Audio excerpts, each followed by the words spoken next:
സുഹൃത്ത് കാർത്തികേയൻ കിഡ്നി സംബന്ധമായ അസുഖവും ഹൃദയ സംബന്ധമായ അസുഖവും പിടിപെട്ട് ഒടുവിൽ കോവിഡ് ബാധിച്ച് ഈ കഴിഞ്ഞ വർഷം നമ്മെ വിട്ടുപിരിഞ്ഞിരിക്കും. കാർത്തികേയനെ കൂടാതെ മാനന്തേരിയുള്ള ദിനേശനും നമ്മെ വിട്ടുപിരിഞ്ഞിരിക്കുകയാണ്. കാർത്തികേയൻ്റെയും ദിനേശൻ്റെയും ഈ വേർപാട് നമ്മെ ദുഃഖിപ്പിക്കുകയും അവരുടെ ആത്മാവിന് നിത്യശാന്തി കൊണ്ട് ഒരു മിനിറ്റ് നമ്മൾ അനുസ്മരിക്കുകയും ചെയ്യണം. AC Raveendran master, Bhaskaran master, Radhakrishnan master, Rukmini teacher, നമ്മെ ബയോളജി പഠിപ്പിച്ച സുരേന്ദ്രൻ മാസ്റ്റർ, രാജു മാസ്റ്റർ, പിന്നെ നമ്മുടെ കാലാവസ്ഥാ നിരീക്ഷകൻ കൂടിയായ സുരേന്ദ്രൻ മാസ്റ്റർ, മുകുന്ദൻ മാസ്റ്റർ എന്നീ അധ്യാപകരും നമ്മെ വിട്ടുപിരിഞ്ഞിട്ടുണ്ട്. ഇവരെ കൂടാതെ ഈ സ്കൂളിൽ പഠിപ്പിച്ചതും ഇന്ന് ജീവിച്ചിരിപ്പില്ലാത്തതുമായ മുഴുവൻ അധ്യാപകർക്കും അവരുടെ ആത്മാവിന് നിത്യശാന്തി കൊണ്ട് ഒരു മിനിറ്റ് നമ്മൾ അനുസ്മരിക്കുകയും ചെയ്യാം. എന്നിൽ അർപ്പിതമായിട്ടുള്ള കർത്തവ്യം ഈ കൂട്ടായ്മയ്ക്ക് ഒരു ആശംസ അർപ്പിക്കുക എന്നതാണ്. അപ്പോൾ ആശംസയും പഴയ വിദ്യാർത്ഥികളും എല്ലായിട്ടുള്ളൊരു സമ്മിശ്ര കാര്യമായതുകൊണ്ട് 2-3 വാക്ക് പഴയ കാര്യങ്ങളെക്കുറിച്ച് പറഞ്ഞു തുടങ്ങാം. വൊക്കേഷണൽ ഹയർ സെക്കൻഡറി സ്കൂളിലാണ് 67-68. അങ്ങനെ എവിടെയും ഒരു ബ്രേക്കില്ലാതെ 69 അധ്യാപകനായി ചേരുകയും ആ ദിവസം ഹെഡ് മാസ്റ്ററിനെ കൂട്ടി 8th സ്റ്റാൻഡേർഡ് 8th F ആയിരുന്നു. അവിടെ എൻ്റെ ആദ്യത്തെ ക്ലാസ് ഒരു ഇംഗ്ലീഷ് ക്ലാസ് ആയിരുന്നു. ഒരു ബൈസിക്കിളിനെ കുറിച്ചുള്ളതാണ്. സർ പാട്രിക് മാക്മില്ലൻ എന്ന് പറഞ്ഞിട്ടുള്ള ആൾക്കാരെ കുറിച്ചുള്ള ക്ലാസ്സാണ്. വളരെ ഇതായിട്ടുള്ളൊരു ക്ലാസ്സാണ്, ഫസ്റ്റ് ക്ലാസ്. അങ്ങനെ വർഷങ്ങൾ പോയി 2003 ഞാൻ റിട്ടയർ ചെയ്തു. 69 മുതൽ 2000 വരെ അധ്യാപകനായി. 2000 ഞാൻ HM ആയി ചാർജ് എടുക്കുകയും ചെയ്തു. 2003 റിട്ടയർ ചെയ്തു. ഇവിടുന്ന് റിട്ടയർ ചെയ്തെങ്കിലും പിറ്റത്തെ മാസം തന്നെ തലശ്ശേരിയിലെ Punnol Sreenarayana senior secondary school CBSE സ്കൂളുണ്ട്.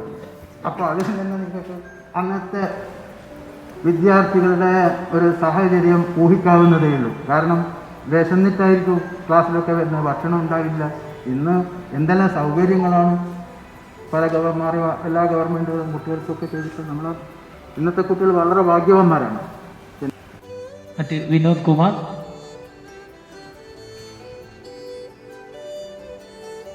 സ്വാഗതം ആശംസിച്ച അഖിലേഷ് MK, മറ്റ് 90-91 ബാച്ചിലെ അന്നത്തെ വിദ്യാർത്ഥികൾ എല്ലാവരും രക്ഷിതാക്കളായി കാണും. അപ്പോൾ നമ്മൾ കോവിഡ് കാലമായതുകൊണ്ട് തന്നെ ഈ 30 വർഷത്തിന് ശേഷം ആരും മുഖം കാണാതെയാണ് ഇപ്പോൾ നിൽക്കുന്നത് ശരിക്കും, അല്ലേ? അപ്പോൾ ഇനിയും നമുക്ക് നിങ്ങളെ കൂട്ടായ്മയിൽ എത്രയും പെട്ടെന്ന് ആ മുഖാവരണം എടുത്തു മാറാൻ കഴിയട്ടെ. കാരണം എല്ലാ കോവിഡ് രോഗം മാറട്ടെ. അപ്പോൾ വരുന്ന എനിക്ക് പറയാൻ നല്ലൊരു കൂട്ടായ്മയാണ് ഇനിയും. കാരണം 10-18ഓളം ക്ലാസ്സുകളുണ്ട്. അവർ മൊത്തം ഒരു കൂട്ടായ്മയായിട്ട് വന്നു കഴിഞ്ഞാൽ മാത്രമേ നമുക്ക് എല്ലാവരും പരിചയപ്പെടാൻ പറ്റൂ. എങ്കിലും കോവിഡ് കാലത്ത് ഇത്രയും ആൾ പങ്കെടുത്തു. അപ്പോൾ ഈ ചടങ്ങിൽ പങ്കെടുത്ത എല്ലാവർക്കും എല്ലാവിധ ആശംസകളും. ഇതിൻ്റെ പിന്നിൽ പ്രവർത്തിച്ച, ഇങ്ങനെയൊരു കൂട്ടായ്മയ്ക്ക് പിന്നിൽ പ്രവർത്തിച്ച എല്ലാ ആളുകളെയും അഭിനന്ദിക്കുന്നു. എല്ലാവർക്കും PTA-യുടെ സ്കൂളിൻ്റെ പേരിൽ ആശംസ അർപ്പിച്ചുകൊള്ളുന്നു. നന്ദി. 90-91 കാലഘട്ടത്തിൽ 10ാം ക്ലാസ് ഐയിൽ പഠിച്ച വിദ്യാർത്ഥിയാണ്. ഇപ്പോൾ ആഫ്രിക്കയിൽ സ്വന്തമായിട്ട് ചെറിയ ബിസിനസ് തുടങ്ങുന്നുണ്ട്. അപ്പം ഇങ്ങനെയൊരു സംഗമം നടക്കാനുള്ള കാരണം പല ആളുകളും ഇതിനു മുമ്പ് ഇങ്ങനെയൊരു ശ്രമം നടത്തിയെങ്കിലും ഇപ്പം കുറച്ച് കാലത്തിൽ ഞാൻ വരുന്ന സമയത്താണ് ഇതിനൊരു ചെറിയ ഒരു ഇത് വന്നത്. അഖിലേഷ് ഒരു സാഹചര്യത്തിൽ എന്നെ കാണാൻ ഇടയായി. അതുപോലെ തന്നെ വിനോദിൻ്റെ നമ്പർ തന്നു. അങ്ങനെ ഈ 3 പേര് കൂടിയിട്ട് പല ആളുകളെയും ഓർമ്മിച്ചെടുക്കുകയും അവരുടെ ഈ നമ്പറുകളൊക്കെ വാങ്ങിച്ച് പിന്നെ അതൊരു നെറ്റ്വർക്കിംഗ് ആയിട്ട് മാറി. അങ്ങനെയാണ് ഈ 1 മാസത്തിനുള്ളിൽ ഇങ്ങനെ ഒരു കൂട്ടായ്മ പെട്ടെന്ന് രൂപപ്പെട്ട് 1 മാസത്തിനുള്ളിൽ തന്നെ ഇങ്ങനെ ഒരു സംഗമം നടത്താൻ തീരുമാനിച്ചത്. അപ്പം അതാണ് കാര്യമായിട്ട് എനിക്ക് പറയാനുള്ളത്. അപ്പം എല്ലാവരെയും കണ്ടതിൽ വളരെ സന്തോഷമുണ്ട്. ഈ സൗഹൃദം അങ്ങോളം നിലനിൽക്കട്ടെ എന്ന് ആശംസിച്ചുകൊണ്ട്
അഭിവാദ്യം ആദ്യം തന്നെ അർപ്പിക്കുകയാണ്. നമുക്കറിയാം, ഏകദേശം 30 വർഷം അതൊരു ചെറിയ കാലയളവല്ല. ദാരിദ്ര്യത്തിൻ്റെ ഭാഗമായി ഭക്ഷണം കഴിക്കാൻ ഞാനും അന്ന് ഏറ്റവും കൃത്യമായി ഓർക്കുന്ന കാര്യം, ഞാൻ ഉൾപ്പെടെയുള്ള കുറച്ച് വിദ്യാർത്ഥികൾ കുള്ളന്മാരായിരുന്നു, ചെറുതായിരുന്നു. അതുകൊണ്ട് തന്നെ എപ്പോഴും മുൻസീറ്റിലിരിക്കാൻ വേണ്ടി മാത്രം വിധിക്കപ്പെട്ടവരായിരുന്നു നമ്മൾ. അപ്പോൾ നമുക്ക് നീളമില്ലായ്മ ഏറ്റവും വിഷമം അനുഭവിച്ചൊരു കാലഘട്ടം കൂടിയായിരുന്നു അത്. ക്ലാസ്സിലും ഞാനും ഓടിപ്പോയി വരുന്നത് എൻ്റെ ആ നീളക്കുറവ് കൊണ്ട് മാത്രമായിരുന്നു എനിക്കന്ന് സാധിച്ചിരുന്നത്. എനിക്ക് ഇന്നും ഇഷ്ടപ്പെട്ട ഏറ്റവും നല്ല ഭക്ഷണം ഏതെന്ന് ചോദിച്ചാൽ നിസ്സംശയം പറയാം, എനിക്ക് ഇന്നത്തെ കഞ്ഞിയും ചെറുപയറുമാണ് ഇന്നും എൻ്റെ ഏറ്റവും പ്രിയപ്പെട്ട ഭക്ഷണമെന്ന്. എൻ്റെ വീട്ടിൽ മിക്കവാറും രാത്രി കഞ്ഞി വെക്കുമ്പോൾ ഞാൻ പറയും, എൻ്റെ ഭാര്യയോട് പറയും, അരവും അതൊന്നും ചേർക്കണ്ട, സാധാരണ രീതിയിലുള്ള ചെറുപയറിൻ്റെ ഒരു കറി വെച്ചാൽ മതിയെന്ന്. എന്തുകൊണ്ടാണെന്ന് വെച്ചാൽ ആ ഒരു ചെറുപയറിനൊരു പ്രത്യേക രുചിയായിരുന്നു. ആ ചെറുപയറും കഞ്ഞിയും കുടിക്കുക എന്ന് വെച്ചാൽ ഇന്നും എനിക്ക് ഏറ്റവും പ്രിയപ്പെട്ട ഭക്ഷണം ആ കഞ്ഞിയും ചെറുപയറും തന്നെയാണ്. അതിലൊരു മാറ്റവും ഉണ്ടായിട്ടില്ല. ആ കാലഘട്ടം ഓർക്കുമ്പോൾ തന്നെ നമ്മൾ ഏറ്റവും നിഷ്കളങ്കമായ ബാല്യങ്ങൾ, ഒരു കളങ്കവുമില്ലാതെ നമ്മളെ ഓരോ വ്യക്തിയോടും ചോദിക്കും, നിങ്ങളുടെ നല്ലൊരു മധുരമേറിയ കാലം വരുമോ എന്നെനിക്കറിയില്ല. നമ്മൾ ഓരോരുത്തരും ഓരോ വ്യത്യസ്തമായ തൊഴിലുകൾ അഭിരമിക്കുന്നവരാണ്. നമ്മൾ എന്തിനാണ് തൊഴിലെടുക്കുന്നത്? എല്ലാവർക്കും അറിയാം, നമ്മുടെ കുടുംബം, നമ്മുടെ മക്കൾ, നമ്മുടെ വീട്, അത് മാത്രമായി മാറുന്നു നമ്മുടെ ചിന്തകളിൽ. എപ്പോഴും നമ്മുടേത് എന്ന ഒറ്റ ഒരു വാക്ക് മാത്രമാണ് നമുക്കുള്ളത്. നാട്ടിലെ ഏറ്റവും അറിയപ്പെടുന്ന ഒരു വ്യക്തിയായിരുന്നു, എല്ലാ നന്മകളുമുള്ള ഒരു മനുഷ്യൻ. പക്ഷെ ഒന്നും സമ്പാദിച്ചില്ല. 2 മക്കളുണ്ട്, മക്കൾക്ക് വേണ്ടി ഒന്നും സമ്പാദിച്ചില്ല. കുങ്കുവച്ചൻ മരിച്ചപ്പോൾ നാട്ടുകാരൊക്കെ മുഴുവൻ ആൾക്കാരും വന്നു.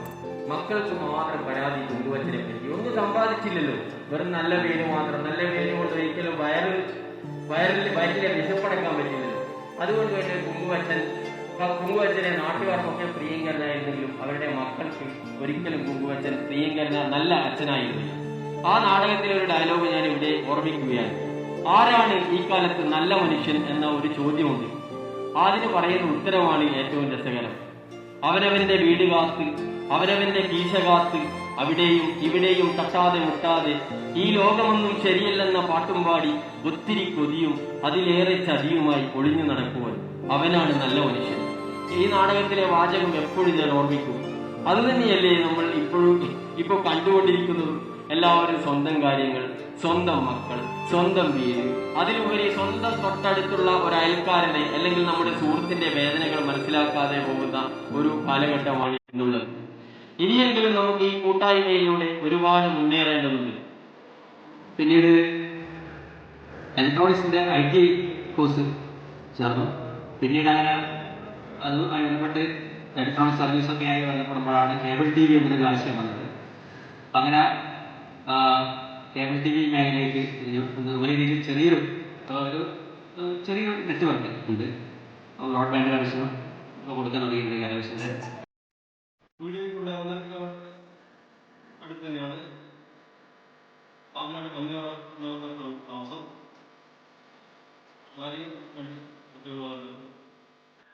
എല്ലാ സഹപാഠികൾക്കും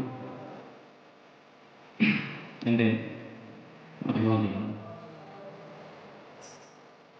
എല്ലാവരെയും കാണാനും ഈ പരിചയം കൊടുക്കാൻ സാധിച്ചിരുന്നു.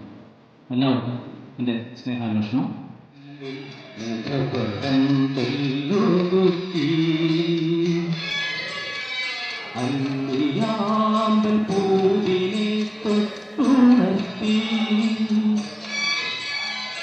ഒരു കുടന്ന നിലാവിൻ്റെ ഒളിരു പോയി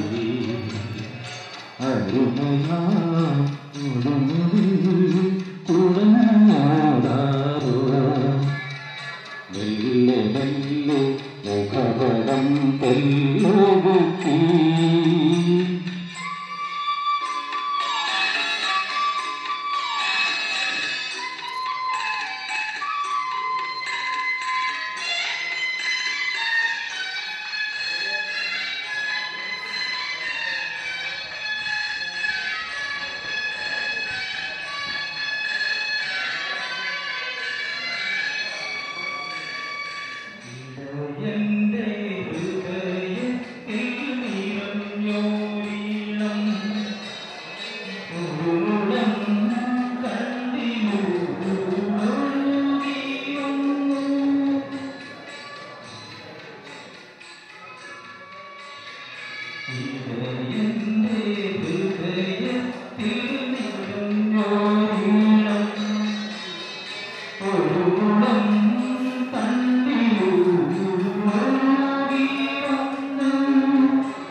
ക്ലാസ് മാഷായ രവീന്ദ്രൻ മാഷുമായി ബന്ധപ്പെട്ടിട്ടാണ്. അപ്പോൾ ഞാനും ബാബുവും ജയേഷുമാണ് ഒരു ബെഞ്ചിലിരിക്കൽ.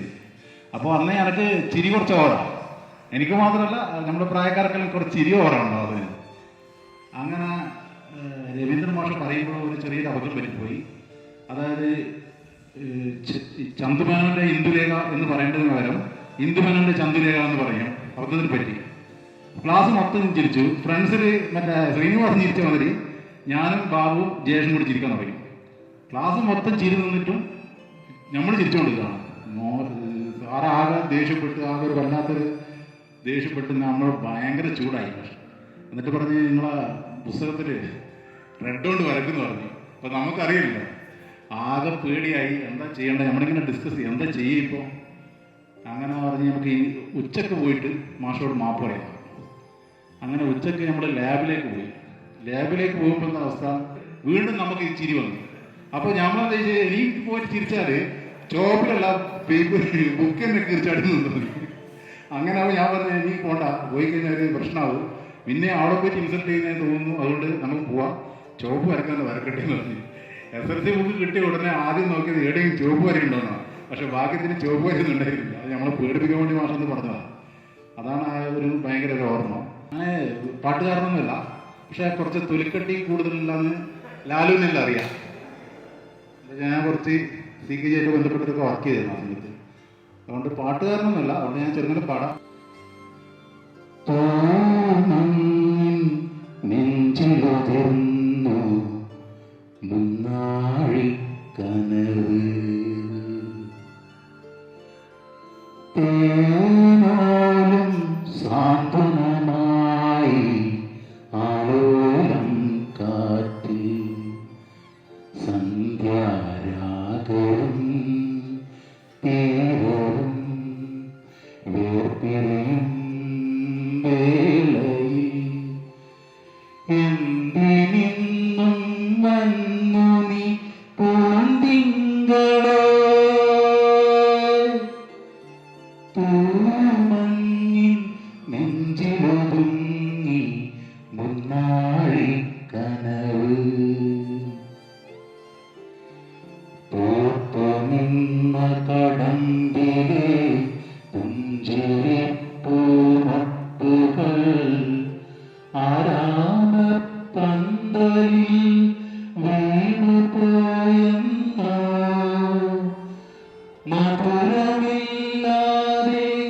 മാനസഗീതമില്ലാതെ സ്വർണ്ണമാനുകളും പാടും കിളിയുമില്ലാതെ നീ മേഘനായി എന്തിനൻ മുന്നിൽ വന്നു പനിനീർമണം തൂകുമൻ തിങ്കളേ